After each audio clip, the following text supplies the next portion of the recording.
ರದ್ದಾಗುತ್ತಾ ಜಾಮೀನು ಸಿಗುತ್ತಾ? Supreme court ತೀರ್ಪಿನತ್ತ ದಾಸನ ಚಿತ್ತ, ಕ್ಷಣ ಕ್ಷಣಕ್ಕೂ ಡೆವಿಲ್ಗೆ ಢವ ಢವ.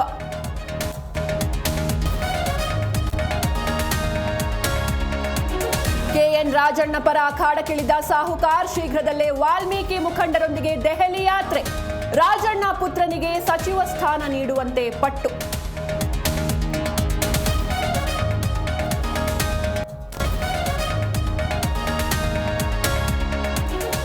ಹದಿಮೂರನೇ ಪಾಯಿಂಟ್ನಲ್ಲಿ 18 ಆಳ ಅಗೆದ್ರೂ ಸಿಗಲಿಲ್ಲ ಅಸ್ಥಿ.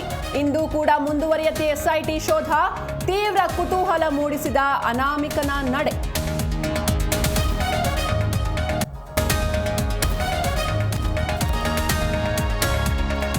ಲಂಚ ಪಡೆಯುವಾಗಲೇ ಪಿಡಿಒ ಬಿಲ್ ಕಲೆಕ್ಟರ್ ಲಾಕ್. ಈ ಸ್ವತ್ತು ಮಾಡಿಕೊಡಲು 50,000 ಡಿಮ್ಯಾಂಡ್.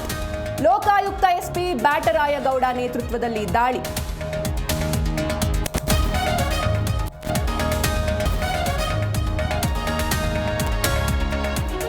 ರಾಜ್ಯದಲ್ಲಿ ಮುಂದಿನ 4 ದಿನ ಸೈಕ್ಲೋನ್ ಭೀತಿ. ಬೆಂಗಳೂರಿನಲ್ಲಿ ತುಂತುರು ಮಳೆ ಜೊತೆ ಚಳಿ ಅನುಭವ.